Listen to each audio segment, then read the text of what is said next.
Okay, I think we'll get started. Looks like everybody's just about here. So I want to say good morning to everyone and welcome. We're here today for a panel discussion on how defense industry-based businesses can prepare for meeting the varying levels of CMMC certification, the differences between them, and how to address specific controls. We are recording this session. It will be posted probably tomorrow or tomorrow afternoon on the Docs webpage for you to watch in case you aren't able to watch the entire presentation. Also want to encourage you to ask questions, post your questions in um, the chat room, and that will let us know that you're here, and you'll be entered into a raffle for an Espresso 2.0 machine, and we will contact the winner after the event. Before we begin taking questions, I'd like to introduce you to our panelists. Jeff Miller is the Northeast Channel Account Manager for Arctic Wolf. Jeff is a unique blend of engineer, teacher, and evangelist of all things cybersecurity. His roots in cybersecurity stem from his engineering degree and tenure at the New York State Office of the Attorney General, where he worked in IT operations. He reported directly to the Chief of Information Security Officer and regularly defended against ransomware attacks, distributed denial of service attacks, and other various threats. Jeff spends much of his time educating organizations on how to adhere to both security regulations and best practices around cybersecurity. Jeff lives, breathes, and bleeds, his word, not mine, cybersecurity. It's not just what he does, it is who he is. Jeff, it's great to have you here. Thank you. Thank you. Jordan Fisher is the Global Data Privacy Practice Group Leader at Beckage Law Firm. Jordan is a certified information privacy professional in both the United States and Europe, and a certified information privacy manager. Jordan counsels clients on a wide variety of regulatory requirements, including the European Union's General Data Protection Regulation, the California Consumer Privacy Act, Illinois' Biometric Information Privacy Act, emerging state data protection laws, and national and international data breach standards. She also assists clients with contractual negotiations related to technology, data management, security, and privacy, and helps to build out compliance programs to address a multitude of regulatory requirements and best practices. Jordan is a regular contributor on topics pertaining to cybersecurity, technology, and privacy, speaking at several industry events annually, writing for legal and cyber publications, and providing quotes and interviews to national media, including NBC News, the New York Times, and NPR. She has also been recognized as a super lawyer rising star in the technology transactions category. Jordan, welcome, and thank you for joining us today. Thanks so much. Excited to be here.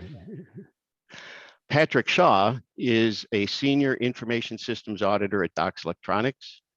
Patrick began at Docs Electronics in 2012 as a local area network engineer and quickly advanced into the role of security auditor to meet the growing demand from organizations seeking first-in-class comprehensive security assessments. As a senior information systems auditor at Docs, Patrick has participated in hundreds of assessments covering administrative, technical, and physical controls. He is a certified information systems auditor and a CMMC registered practitioner. We're pleased to have Patrick in a leadership role at Docs Electronics and is part of the panel today. Thank you. Thank you. Thank you all. Our panelists are ready. Let's get started with the first question. First question up is, what are your thoughts on CMMC, or on how CMMC is going to affect organizations from a legal and cybersecurity perspective? Jordan, I think that's got your name on it. I was going to say, I feel like the word legal, basically identified me as the first one to go. So obviously CMMC is going to apply, to specific organizations that are providing those services in the DoD context and who are triggered by it. But I think more broadly, when we look at the impact of CMMC, is that it's most likely going to have some downstream impacts, meaning that organizations that might not be directly triggered by CMMC are going to look to it as another framework that they can leverage when either looking at their vendors, their partners, et cetera, to demonstrate the appropriate cybersecurity posture. So what we're going to potentially see is a reliance on CMMC within contractual clauses to demonstrate your cybersecurity maturity. We've seen that from a NIST perspective. We've seen that from an ISO perspective, really saying that this is going to be your baseline. We're going to expect you to be a certain level of CMMC, and that's how we're going to feel confident that you're going to have the appropriate cybersecurity maturity. So while CMMC is not going to necessarily become a legal regulation in that context, we could see it have these downstream effects of starting to be leveraged beyond sort of where we anticipate it being leveraged in the short term, as sort of one of those standards we can look to say, listen, if you're certified CMMC level 1, even if we're in the private sector context, we're going to feel confident with that level 2, level 3, et cetera, whatever that is. So I think that's where we're going to see that initial impact from a legal perspective. But I'll kick it over to my other panelists to give their perspectives on it. Go ahead, Patrick. Yeah, so again, with the organization at a legal perspective, I would definitely concur with her on that, as far as that it is becoming throughout kind of a standard across the sector, as far as everyone is striving to use that framework. And again, they're seeing a lot of good control sets and auditing regulatory practice coming out of that framework. So it is more or less kind of becoming the bread and butter of that sector. And again, for other organizations to look at those NIST backend frameworks and having to allocate it into the CMMC framework, it only makes sense that the government themselves are abiding by it, as well as obviously the flow down of those requirements thereafter. And I'll just add that it's a new set of alphabet soup here with the new letters CMMC, but it's not a whole lot different than NIST 800-171, NIST CSF, New York State DFS, or all the other regulations out there. So if you were to do a Venn diagram, 95% of what you would have to do in CMMC is going to overlap with any of the existing regulations. There's some new stuff in there on the higher end, up towards level 4 and 5, around deception and honeypotting and things like that. That's going to be more advanced. I think most people are probably, if I had to guess, and I think we have a poll question later, are somewhere around level 3. So those things won't necessarily apply, although they are good best practices. Thank you. Next question up. Do you still need to be officially certified by an outside source, no matter what level you look to achieve? Pat, want to kick that one off? Yeah. So again, like DFARS before, if you were on, doing DoD work and are on the NIST 800-171 kind of framework, you could do self-attestation, where what that meant is, as an organization, you could basically do a self-assessment on yourself over the 110 controls that DFARS originally had. Up to now, they are moving to this obviously maturity model, CMMC, which requires certification. Again, it's the last acronym of certification in that acronym. So again, it is something that they strictly said that there's not going to be any self-certification for this. It will have to be done by a third party to validate that. And I think it was just a little bit of the fallout of DFARS, where some companies maybe spoiled a bunch of maybe saying one thing and not doing the specific 110 controls to the T. So I think, again, the government just wants to be comfortable, again, with the downflow of that data to make sure that is protected from start to finish. Again, you've seen the news of other countries duplicating a lot of our different resources or product ideas, almost brick by brick, item by item. Again, so this is really to safeguard data flow leakage. And again, other, basically other organizations or, again, other countries stealing our best kept secrets, essentially.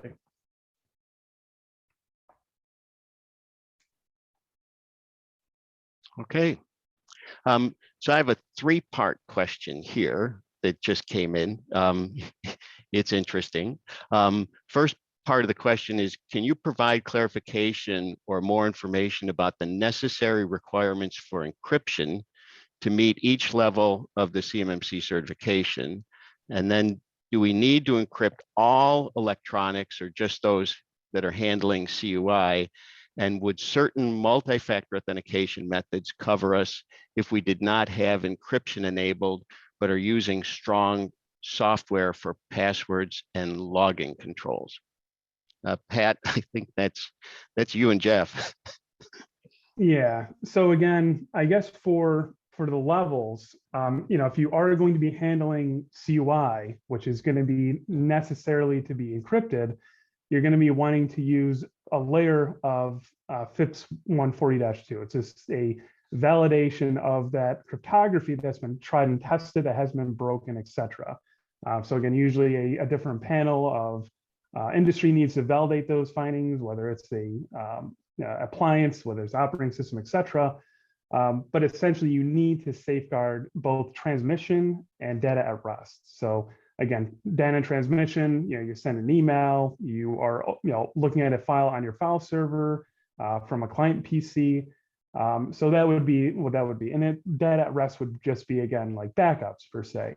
Again, you wouldn't want someone to back up a whole file server full of control and classified information CUI without some form of FIPS protection of encryption to ensure that, again, if it did fall into the wrong hands, or both with data at rest or transmission, it wouldn't be very easy for someone to be able to intercept or digest that data without some type of encryption key. So that really is baked into up to level 3, where CUI is going to be definitely the starting point up to level 5. And then, I'm sorry, Ken, what was the other kind of 2 prongs of that question? Right. Do we need to encrypt all electronics or just those that are handling CUI? So again, that would, I guess, determine on the organization of how to ensure that they are following the path of CUI, right? So if you can emphatically say, okay, we have a org chart, we have a flow chart of the CUI of goes through sales, engineering, QA, etc., from birth till death of SCUI or retention, they would want to make sure that they have that flow chart proper. And if they did, they would have to follow that pathing to make sure that that is protected underneath that regulation. Anything outskirts of that, they could do without, but they would have to prove it to an auditor to ensure that that flow is proper and there's no hiccups within that either transmission or data retention of CUI. Okay. To add to what he's saying too is it's no different than anybody who's got to comply with PCI, and which a lot of you probably have to comply with that as well. And the whole game there is not that it's a game, but the whole aim is to reduce your cardholder data environment, or your CDE. So that limits the scope of and the cost of becoming compliant with the regulation, because then you can look at a smaller area versus a huge sprawling flat unsubnetted network where everything's everywhere. So with proper network design, you can really reduce the scope of what you're having to protect. And I think too, I see these trends both in these sort of standards like CMMC, but then also in the data privacy regulations, the security requirements. It all comes down to what data do you have, where is it going, and how do you have to protect it based on its sensitivity. And I think that's such a key part for so many companies to sit down and map their data flows and then start to identify, is this CMMC impacted data? Is this GDPR impacted data? Is this CCPA impacted data? And then that's going to help you to drive what type of encryption, what level of encryption you're going to have in place. And then additionally, where we could see CMMC maybe potentially change some of the legal conversation is that often, in the legal space, we sort of say you have to have reasonable security and privacy, and you have to have a reasonable level of encryption. Well, CMMC might change what that reasonable level of encryption is by providing these additional sort of context, because what the courts do is they say, okay, how do we determine, did you implement a reasonable level of encryption? We're going to look to the standards, and CMMC is going to, CMMC, oh my gosh, all these acronyms. CMMC is going to become one of the standards that they look to. So just highlighting that, when you're thinking about this, it's mapping your data flows is going to be a valuable tool no matter what you're going for, and especially in CMMC. Yeah. Okay, thank you. So this next question is one that I'm happy to ask Jordan, because it's one that's been on my brain, and that is, what is the impact of the recent President Biden executive order on cybersecurity, on the emphasis placed on cybersecurity supply chain management? So I think in short is that executives are having to pay attention a little bit more to this, is to be, the short answer is, we are seeing, unfortunately, just so many more headlines that are focusing on the risks of cybersecurity, the risk to our critical infrastructure. And I think what's so unique about the cyber domain is that our critical infrastructure and the private sector are so intertwined, right? We really can't pull out sort of private sector companies and say, you can go do whatever because we're going to just protect our DoD sort of domain, because it's all so intertwined together. So I think what we've seen, under the Biden administration, and especially with the most recent executive order, is an acknowledgement that this needs to be a focus. This is a critical area for our national security. It is an area that is very complex and is going to require a lot of stakeholders to be involved, and that we need to emphasize that resources need to be devoted both in private and public sector towards cybersecurity. We need to have the talent in place to provide those resources. I think this is something, when I'm working with all of my clients, they're all looking for people who can help them. We just don't even have enough people out there with the skill set to do so. So I think what we're going to see is that up and down the supply chain, a much stronger emphasis on cybersecurity. We're going to see things like due diligence, cybersecurity questionnaires are going to become much more commonplace. I think they already are in certain sectors, but I think across a wide variety of industries, we're going to see that. And then we're just going to see this increasing emphasis, this increasing role of liability, cyber insurance, et cetera. So it's raising the level of the conversation to where I think all of us on this call would hope that it had been maybe 5 years ago, but we're getting there, right? When you're seeing that conversation, nothing wakes an executive up to add a budget line for cybersecurity like an executive order that's really going to impact your business. So from my perspective, that's really where I see that emphasis being placed, and really driving that dialogue to the level of seriousness that we need it to be at. Sure, thank you. Jeff, were you about to say something? No, nope. Okay, got it. So I think the panelists and I would like to get an understanding of maybe where some of you are in your CMMC journey and what you're seeking. I think we have a poll question for that, Aaron, don't we? Yes. So what level of CMMC certification are you seeking to obtain? So there are 5 levels of CMMC certification. The basic cyber hygiene is level 1, which comes with practices that you say you perform, but there really isn't any test against that. There's no process or procedure evaluated, all the way up to level 5, where we have advanced cybersecurity hygiene practices and optimizing your business processes. So looks like just about everybody, 84% of the people here, are looking to go for level 3. So thank you. That's great. Pat, is that what you've been seeing in your assessments?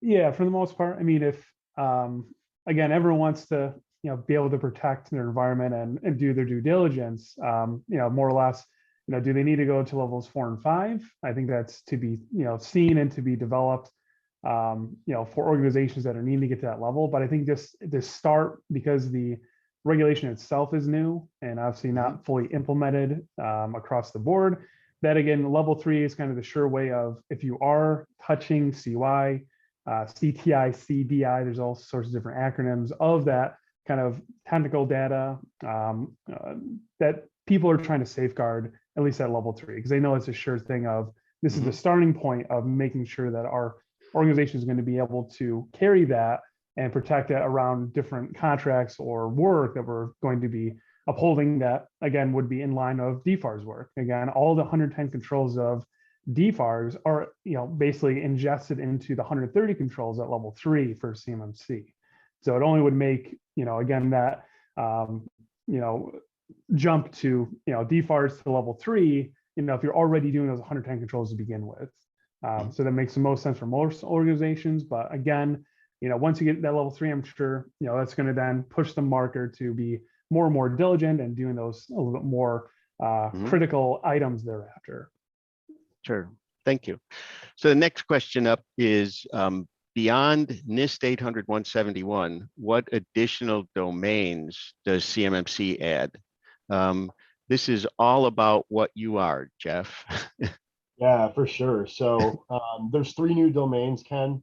There's asset management, which defines procedures for managing CUI and employing a capability to discover and identify systems with specific attributes. So firmware level, OS type, patch level, and so on, which is good to do anyway, right? I mean, just because it's in a regulation, you should do that anyway. You can't protect it if you don't know what you have. Fundamentally, if we look at like the CIS top 20 critical controls, number 1 and number 2, know what hardware you have, know what software you have, and then you can go about the business to protect it. The second domain, Ken, is recovery. So not just backups. Backups are great, but you're seeing a lot of this ransomware where the smart hackers are going into your NAS and they're wiping it out, and then they're going ahead and doing the ransomware, and then you're kind of in a pickle. Recovery, including being able to perform complete, comprehensive, and resilient backups, and ensuring that these information processing facilities will meet organizationally defined information security, continuity, redundancy, and availability requirements. So that takes it from just beyond backup to really, can I recover? Do I have redundancy? Highly available environments. The cloud is helping with that. Certainly not a golden bullet, because it still goes down, but it's helping. And then the last one is situational awareness, and that's the ability to receive and respond to cyber threat intelligence. And that's at level 3. So for those 84% of people, being able to receive and respond to cyber threat intelligence, and establishing and maintaining a cyber threat hunting capability to search for indicators of compromise. That's what we do here at Arctic Wolf. That's threat hunting, looking for indicators of compromise, and being able to respond with intelligence. Thank you. Pat, this question just came in, and it's timely. It relates back to our poll question. We've been told level 3 is the minimum level to acquire if you're going to handle CUI. Pat, is that true? Yes, that's 100% true. So again, if you're going to be handling CUI, level 3 is going to be the minimum requirement. But again, if you're maybe handling FCI, federal contract information, that would be at least a level 1, right? So really just depends on, again, what kind of information you're getting. But again, majority of people that are going to be working with DoD contracts, streams of work, are usually going to be in the CUI framework of using, transmitting, creating CUI.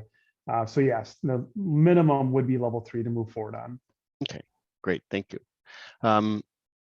So I guess we'll jump to this question that came in earlier with registration. Will this be like all other government assessments where they don't follow through? Jordan, you want to tackle that one? I'm laughing because I'm like, do you mean like, are they going to confirm you were certified, or what? I'm not quite sure. I think they're asking, is this going to go the way of DFARS and other regulations where you self-assess and they never really come back to you for, to say that you are in fact, secure? I mean, so I can't remember if Jeff or Pat said this in the beginning, but like the last word of CMMC is certification, right? So you're going to be certified by a third party, and then you need to re-up those certifications. I think it's every 3 years, but Jeff and Pat might be able to weigh in on that. But It's good So for my 3. take is no, you will be confirming and there will be active management of this, I think. And I think that's part of what we're seeing is like a more recognizing, I think as Pat said, self-certification was not getting us as far as we felt we needed to in this space. Yeah, and to the point of think about HIPAA. It took several years to get teeth, and now you're seeing these multi-million-dollar fines. New York State Department of Financial Services came out. I think it was 2000. I forget it was 18, and then we just saw a $1.5 million fine for a company that knowingly allowed the bad guys in. So it can take some time for these fines to come out and for things to get teeth, but I wouldn't suggest waiting or delaying on doing any of the controls that your organization needs to do. I think that's a great point, Jeff. So we sort of see in this space two approaches. So it's we're not going to require you to certify, but we'll fine you heavily afterwards if you're found not to be doing what you're supposed to be doing, right? So that's the HIPAA approach. That's often the regulatory approach, right? CCPA doesn't have a certification, but we're going to fine you if you fail to follow CCPA.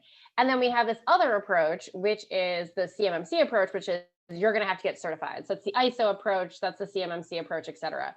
It gets to the end goal of how do we incentivize you to actually do what you're supposed to be doing? And it's just different ways of going about that, right? So it's taking the risk of if something happens and I come in front of the regulator, am I going to be fine or do I have to be certified? And I think we're seeing that people are maybe not as comprehensively addressing sort of the regulations when it's a post fine. So now we're seeing this sort of certification method be leveraged. Okay. Let's see, next question. What are some of the specific controls Arctic Wolf helps companies fulfill? Jeff, I know that Arctic Wolf is one of the market leaders in security operations with your managed detect and respond. Do you want to kick this one off? Yeah, so this applies to anyone in levels 1 or 2 or 3. Requirement 2.216, monitor organizational systems, including inbound and outbound communications traffic to detect attacks and indicators of potential attacks. At its heart, that's what security operations is the ability to quickly detect that the bad guys are trying to get in and quickly react. So there were several people that were in level 2, although it was a minority. That does apply to you as well as the level 3 folks and above. The ability to correlate audit, record review, analysis, and reporting. That's essentially having logs and alerts ingested from things like Active Directory, routers, switches, firewalls, endpoints. Importantly now, cloud infrastructure too. So a lot of us have, due to COVID, moved into AWS, Azure, Salesforce, Box, G Suite. I could name a whole bunch of other ones, but that quick move to the cloud, you've got to be able to ingest all of those audit logs as well. I think traditional SIM solutions, where it's really focused on a data center with 4 walls surrounding it, aren't going to do a good job fully satisfying this requirement for those folks who do have or have had a movement of workflows to the cloud. So be careful to make sure you're looking at the whole attack surface, what's happening in your data center, what's happening within the work from home environments. That adds a level of complexity, and then also the cloud. And then the last one here, and we satisfy somewhere around 84% of the controls at Arctic Wolf, whether we directly hit the nail on the head or have a tangential effect on the control. The last one here is being able to employ threat intelligence to inform the development of the system and security architectures, selection of security solutions, and so on. So part of our service is a monthly risk review and conversation around, hey, what are you thinking of implementing? What's out there that's new? How does it fit in? Does it cause any downstream problems? Is it a good idea? So having that sort of coaching on a regular basis by a human is invaluable. Mm-hmm. Thank you. So this question just came in, and it probably a good time for a poll question on SPRS scores. The question is, what is the official deadline for registering in SRPS, SPRS, and certification of CMMC? Do you have an estimate of the total cost to achieve these certifications? And our poll question is, have you entered your SPRS score? For those that don't know what an SPRS score, it's the Supplier Performance Risk System that was set up by the DoD as a repository of suppliers' performance, and where their score is their self-assessment score with respect to meeting the NIST 800-171 requirements. So do we have results here? Wow. So panelists, can you help those that have not or don't know? So yeah, with the SPRS score, again, you can go on their website. There's a link that we can provide if we haven't already, basically to do a self-attestation on your own business. So again, this is looking at DFARS 800-171, looking at the 110 controls and how you are essentially meeting those control sets. Basically, what you've been, should have been doing since 2017. When DFARS went into effect. So essentially all that they're trying to do is have you go through that questionnaire, create a score of where the organization is as far as, we'll say maturity, if you will, of those control sets, and submit it to the SPRS website. I think it's PIEE offhand, as far as to submit it there. And there's some help as well on their website to actually go through that process. Since it is a little convoluted at points. They actually even take phone calls as well to walk through that process. But if you are getting questionnaires, asking for that, no matter what the score is, I think more or less, they're just looking for, with new projects, new systems of work, et cetera, that organizations are at least having some type of score in there, showing due diligence that you are, showing up, coming to the plate. Per the interim rule that happened back in November of submitting this score. So again, if you haven't gotten those questionnaires, you probably will, depending on obviously what projects you're working on or what kind of workflows. But yes, it would be quintessential to go through that, get yourself a score. And again, you can do that on your own, as well as docs can provide help as well if you're stuck and need help to try to develop or find that score where you do sit as of today. Got it. Thank you. So there's been a couple of questions that come in that are similar in nature that Pat, you might be able to answer. What is the status of outside organizations being officially approved to certify an organization, and should we be looking? How should we be looking for them and engaging with them? So currently, they're still in the process of certifying. Basically certifiers, if you will. The CMMC AB board is still in the process of making those, basically organizations a reality to start doing those framework. I know that there's had been maybe only a couple that might have actually been fully certified. But again, we're seeing that they're pushing the mark of everyone should try to strive or to be compliant in their levels by, 2025. So what I would say is, look at the regulation of where you are now. And again, see where you are within those 130 control sets, right? To start off with, to see if you have that availability and effort to do, in that time frame. Or otherwise, again, Docs does provisional, engagements like that to help organizations basically see all those 130 controls, whether technical, physical, administrative, all the way through, to see where you are, kind of like pre-SAT, right? As far as seeing where the organization is today, without then going through the step of then looking through the certification process. As far as the certifiers, those are going to continue to try to roll out, I believe, in the next couple of years. But again, as far as a process is right now, I'd have to get back to the panel and maybe to this meeting to let you know as far as maybe where you would look as far as a marketplace, because again, there is a marketplace for registered practitioners, But as far as certifiers, we would have to get that further information out to the group. Okay. I've got a question here that might be perfect for Jordan.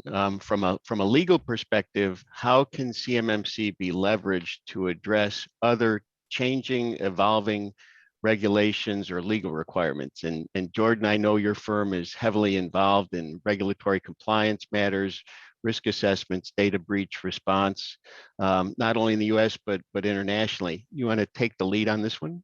Mm-hmm.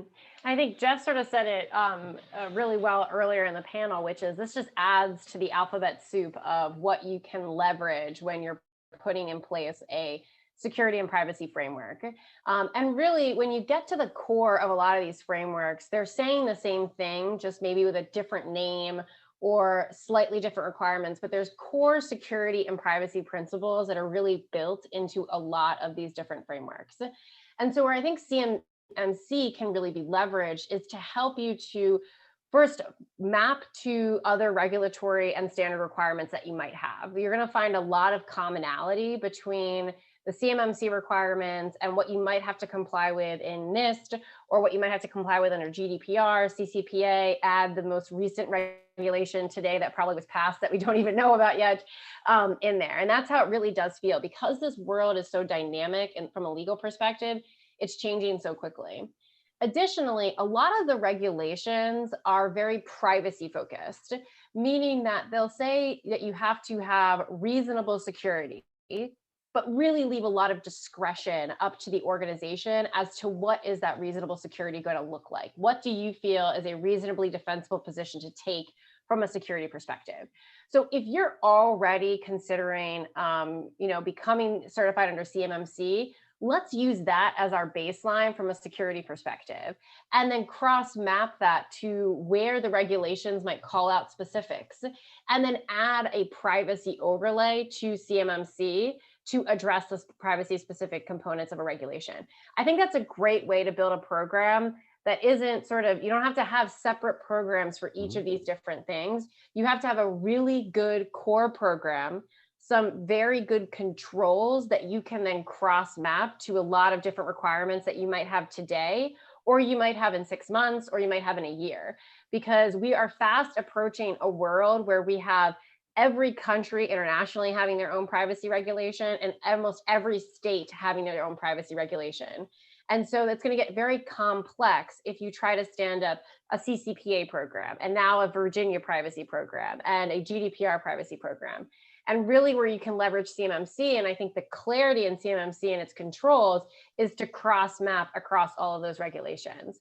So that's really, I think CMMC is a great, it is standard security practices, it's good practices, and then it's just tying those into the regulations and being able to leverage it that way. Thank you.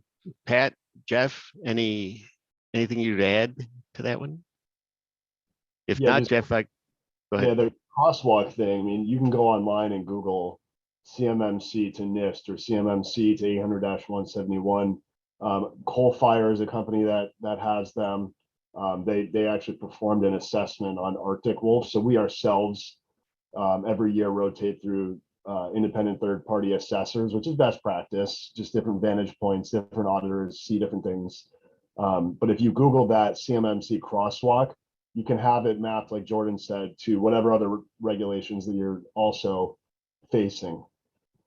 The other one I'd recommend is the Secure Controls Framework, SCF, which is a open source collaborative environment, but they cross map almost every standard, and then they also have the regulations like GDPR, CCPA, et cetera. Obviously confirm everything before relying on an open source tool, but it can be a really useful tool to also help you crosswalk across a variety of different standards and frameworks. Great. Thank you, Jeff. This is, I have to ask you this question, which came in from one of the attendees prior to during registration. What platforms are supported by Docs and Arctic Wolf? For example, Windows, Linux, as well as Azure, GCC, GCC High, Google Cloud, AWS, et cetera. Yeah, so we support all of that. The one exception is, and it's in development now. GCC High is coming within the next few months. Recently had a conversation with our product management team, and they did indicate that that's on its way. There's some dependencies on Microsoft, so we're working closely with Microsoft to cross the GCC High bridge very shortly. But in terms of the rest of them, Google Cloud, AWS, we released some enhanced Arctic Wolf Azure monitoring yesterday, being able to extract telemetry from the Microsoft Graph API ecosystem. So we're really diving deep. You mentioned Windows and Linux as well. We have our platform has an agent that can be deployed on both. That'll get registry settings, what's installed, patch level, OS, firmware, things like that. So all the above. Great. Pat, any comments as to what Doc supports? Yeah, Doc supports is more of a Windows-based environment for the most part. That's our bread and butter. We do have some Linux support as well, for more so the auditing side, right? That's what Docs does well here. And again, we do, GCC High remediation and migration from other cloud providers. So again, we have a lot of services and help to provide.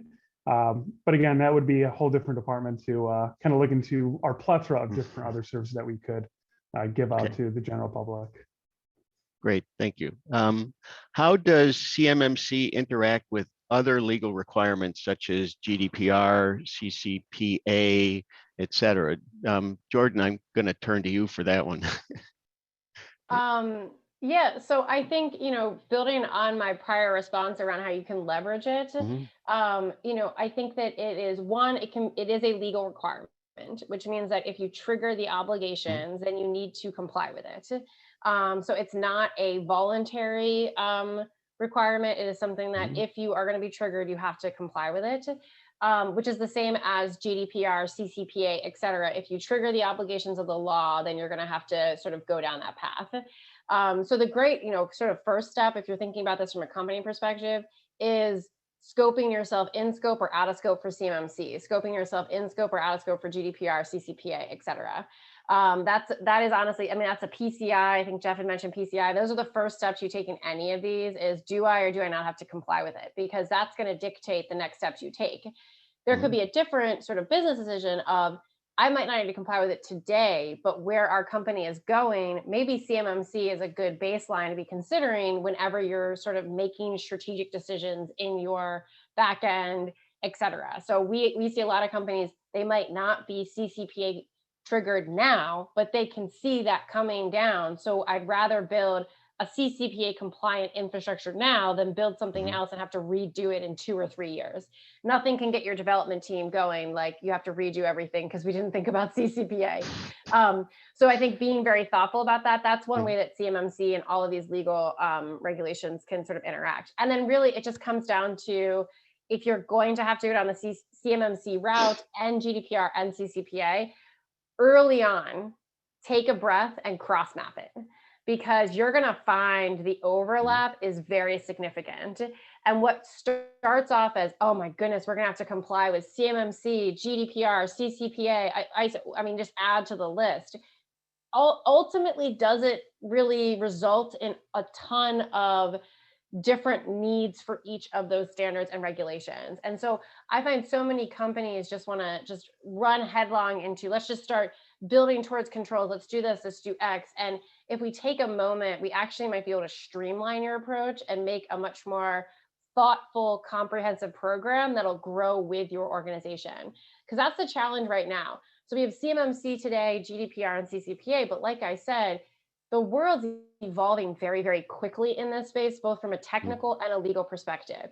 And if you come to me today and say, Jordan, we want to work with you to build out this program, by the time we're done building it, which could take years, that was plural, years, depending on where you're going and where you are today and where you want to go, the world will look very different.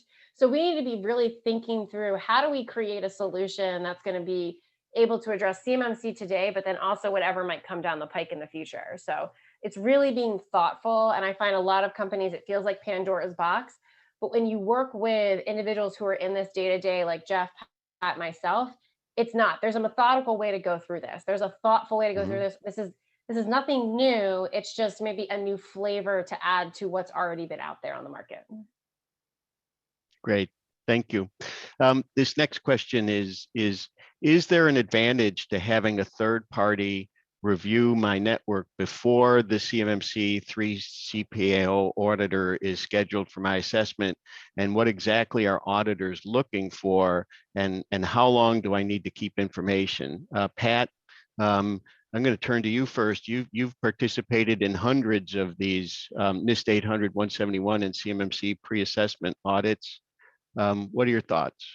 Yeah, so I mean, at least in this framework, for DFARS, right? Organizations might not have had the time or effort maybe to go through all the control sets and understand where they sat within those controls. So again, docs coming in to be able to basically do a whole audit, for DFARS around those controls to actually map out where they're doing well and where they're deficient in is very valuable, right? So that way, at least where the company is, at that given time, to be able to then navigate, back to the earlier points of understanding, what the future is going to hold. So again, different things like products or solutions, or how are you going to, map out the CY framework of, hey, where does that CY flow, really could dictate big changes in any organization, whether it's, hey, everything's commingled, meaning CUI, we'll say, is commingled throughout the entire environment.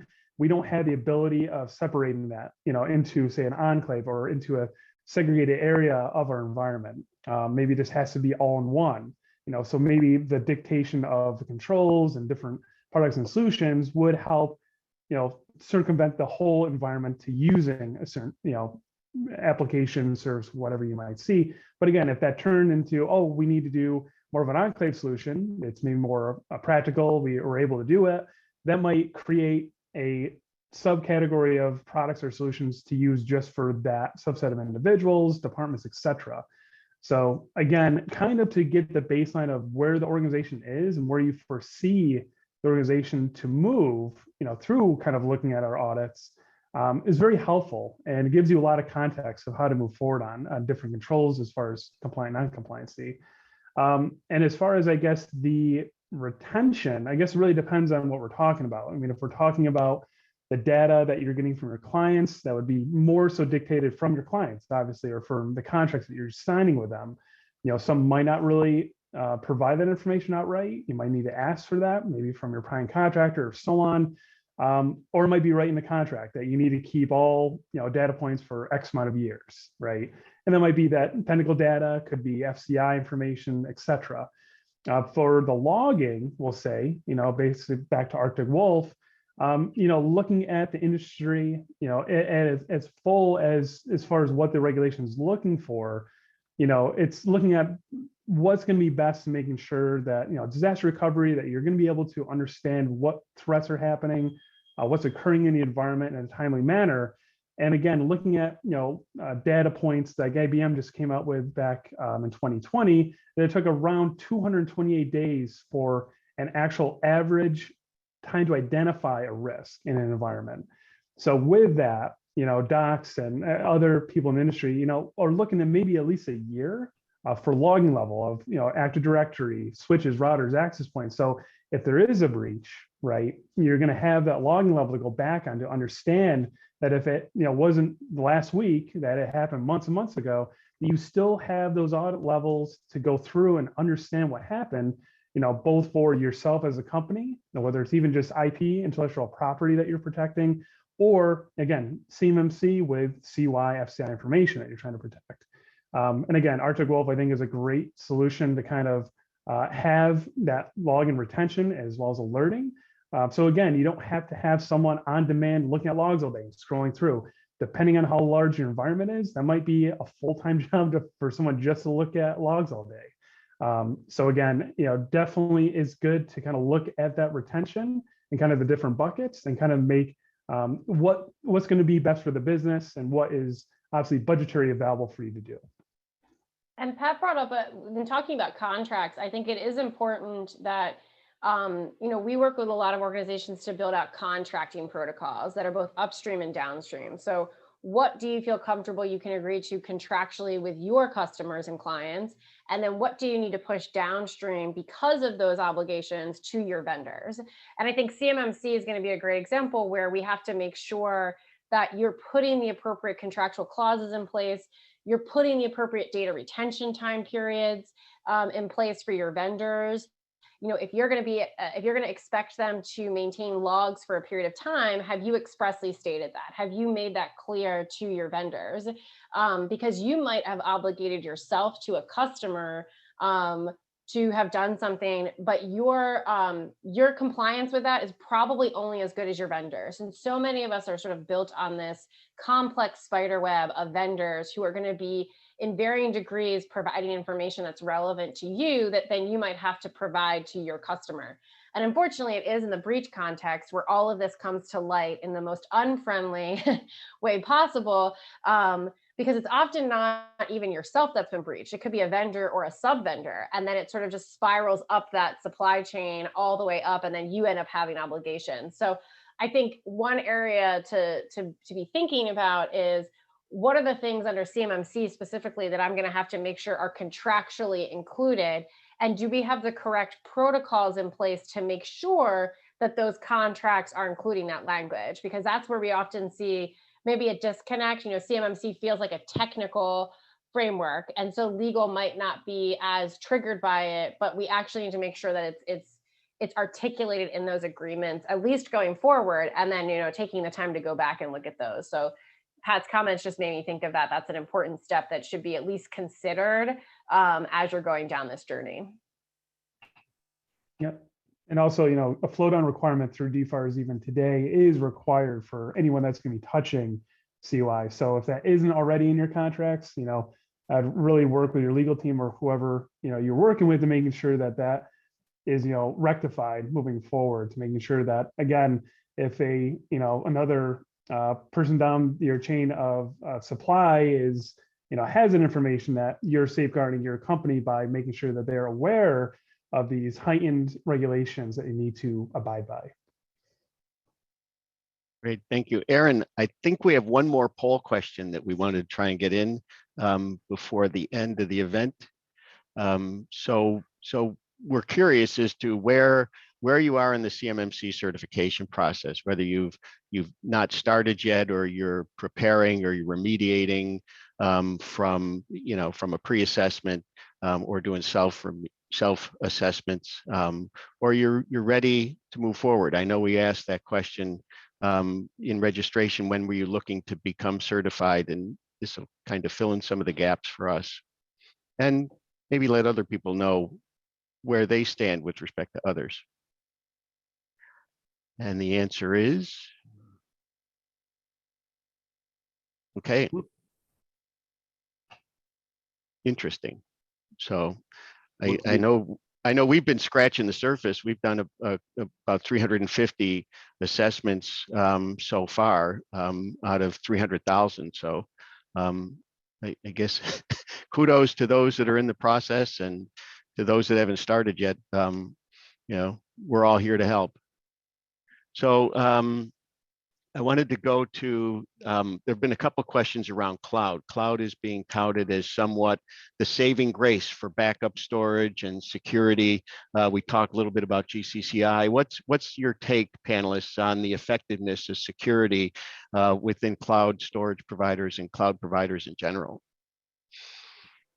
I can jump in real quick from a legal perspective and then turn it over to Pat and Jeff to talk the more technical. But one thing I always like to point out with cloud, because it is sort of being heralded as it will save us all, is that oftentimes these cloud providers will use what's called the mutual responsibility model, meaning that they're only going to remain liable. They're going to only sort of legally take on risk at a very minimal level. And they really put a lot of obligations on the user of the cloud environment to make sure it's being configured properly, that you're putting the appropriate data in there, that you are selecting the appropriate region for where that data will be stored, because cross-border data transfers are increasingly becoming a high legal risk, especially when you're dealing with transfers from the EU to the United States. There has been a lot of litigation on that out of the European Union and a lot of conversation. So I always like to caution, read that agreement really closely, understand what obligations and liability the cloud vendor is providing to you, and then understand what you need to take on and what you are going to be taking on from a liability perspective. I find that to be really, people think, oh, the cloud provider is doing X, Y, and Z, and they're really not. And then when something happens, they realize, oh, that was actually my liability that I took on, and the cloud provider is not going to indemnify me or take on any of that liability. So I just caution when you're going to that environment, which I think there's a lot of benefits, there's a lot of usability, there are positives, but you need to be very cautious and review all of your contractual obligations so that you understand what you're required to do, what the vendor's providing you, and sort of where the liabilities sit on that. Great. Yeah. Yeah, and then from there, I mean, as far as like we were kind of talking about earlier, does it make sense for the organization? So again, I think really to understand what the cloud is providing, both at a cost and as well as what it's going to be providing, does that align with what the organization wants? And again, to look into someone else is storing that data, someone else has those control sets, pertaining around that data. And again, within the confines of cloud environments, again, it's usually an open box. So again, you need to go through and be meticulous, just like you were with your own internal environment, and making sure that those configurations are set up in specific ways. So again, it really depends on obviously the product or solution. There's also a FedRAMP marketplace, which is a good place also to look for cloud providers, if you will, or services that would kind of fit the mold. There's also, some additional practices, at least for DFARS, that you also need to follow up against FedRAMP as well. But again, I think that's a good starting place. But again, it's all up to what the end result is going to be. Is that going to be an email solution? Is that going to be a web filtering solution? Whatever that might be, depending on where the transmission of the CUI is going to be, or storage, is really at the heart of finding that out and seeing if cloud or even local, use of that data or application is better, versus a hybrid or cloud solution. Okay, thank you. So we've got a couple of minutes left. I thought it might be fun to just let each of our panelists share any closing thoughts that they might have. I know that there are questions that we didn't get to answer. We're committed to getting those answered and sent out via email to all the people who attended. But Jeff, do you have any closing advice or comments for the folks here? Yeah, just a reminder that monitoring for inbound and outbound traffic for threats and being able to detect indicators of compromise, it's required for anybody who said they were at level 2 or 3 or higher. That's exactly what we do here at Arctic Wolf, precisely. I think the thing, going on with the cloud concept that was just talked about, cloud is the hardest thing right now. Everybody's making this wicked push into the cloud, and it's a good thing. But we're seeing within like an already stretched security market, it's hard to find good talent. And when you do, they're high 6 figures. Even within that, there's a lack of cloud security certifications. So at Arctic Wolf, we've got over 300 security experts and a concierge security team that meets with customers on a monthly or biweekly basis. They have all those certifications, so we can have these cloud conversations intelligently with our customers. DIY can be really expensive. If you try to piece this all together with a SIM and in-house staff, it can quickly get bloated. Yep. Thank you. Jordan, any closing comments? Yeah, so I would say one is start the conversation. It's going to seem scary, but you can put a plan in place. You can move towards sort of an end state. Some things might be hard, but if you don't start that conversation, it just starts to loom even more over you. And just starting it can really move you forward. And I would also say you really want to have a cross-departmental, cross-disciplinary team working on CMMC. It's not just tech, it's not just operations, it's not just legal. There are so many components. And frankly, it's just a good opportunity to bring that group together and have some real strategic conversations. And so don't put this into one bucket. It really should be, a CMMC team that really pulls from a variety of different areas of the organization. And then just meeting regularly, having those conversations, really putting a plan in place can really move the project forward.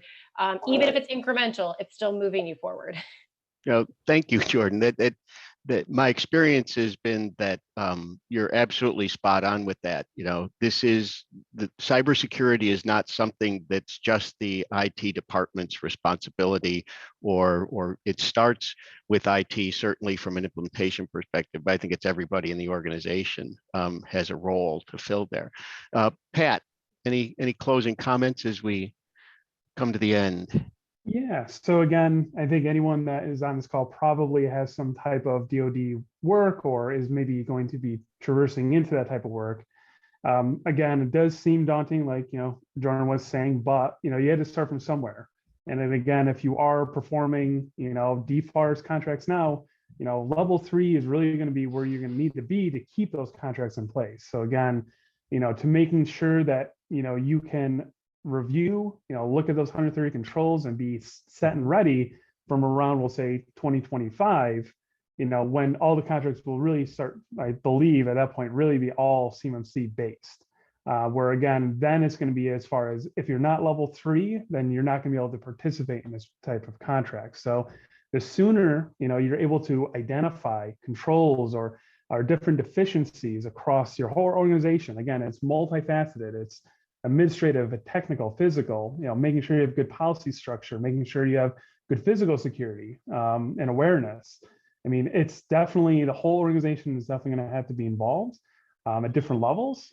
But I think the sooner you're able to divest into it, the easier it's going to be, because then you can broadcast that the monies as well as how we're going to do it, and if we're going to segment or we're going to keep everything all in the same place. Cloud providers, are we going to keep it all in house? So again, all those decisions, as soon as you're able to really start making them, the sooner the better. So that way you can start building that foundation and moving up to that levels 1 and 2 and 3. So that way you're ready for when the rubber stamp comes around, that you're going to be ready to hit that level 3 mark. Okay, well, thank you. And thank you all to all the attendees who took their time out of the day to ask questions and hopefully get the answers they were looking for. We appreciate your attendance, and thank you to Jordan, Jeff, and Pat for your participation in the panel, and to Arctic Wolf for helping us pull all this together. So thank you. We will send out a link to the video once it's up and posted, and we'll get the answers to the questions we didn't get to answer out via email as well through your salesperson. So thank you. Thank you.